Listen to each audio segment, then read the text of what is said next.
আমাদের জাতীয় পতাকা এবং আমাদের এমবেসিতে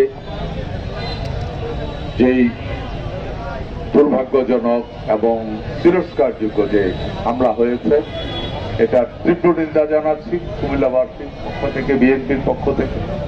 এবং ভারতে আমাদের পতাকাকে অসম্মান করা হয়েছে, তারই প্রতিবাদে আজকে এই তাৎক্ষণিক বিক্ষোভ সমাবেশের সম্মানিত সভাপতি উপস্থিত আছেন মহানগরের সদস্য সচিব ইউসুফ মোল্লা টিপু সহ বিএনপি, ছাত্রদল, যুবদল, কৃষক দল, শ্রমিক দল, বিভিন্ন অঙ্গ সংগঠনের নেতৃবৃন্দ, আসসালামু আলাইকুম।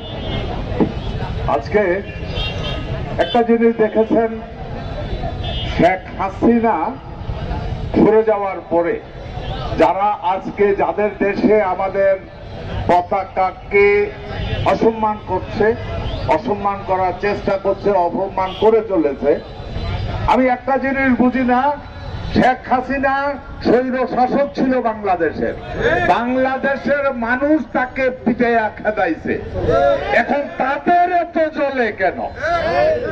কারণ একটাই, শেখ হাসিনা থাকাকালীন যা ইচ্ছা তা চুক্তি করে ভারত বাংলাদেশকে তাদের একটা অঙ্গরাজ্যের স্বপ্ন দেখতেছিল।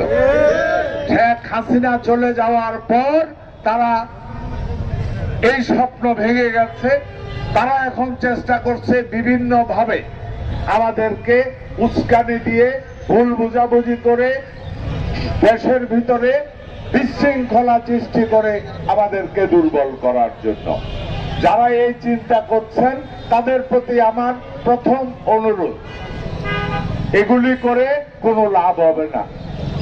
কারণ আপনারাও স্বপ্ন দেখছিলেন যে কিয়ামত পর্যন্ত শেখ হাসিনার নাকের ডগায় যতদিন দম আছে শেখ হাসিনার আমরা এই দেশে প্রধানমন্ত্রী রাখবো।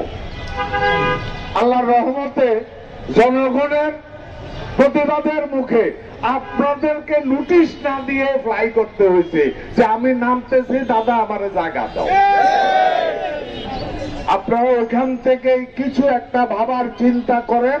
বাংলাদেশের জনগণ স্বাধীনতা, সার্বভৌমত্বের নামে কোন রকম কোন কম্প্রোমাইজ করবে না।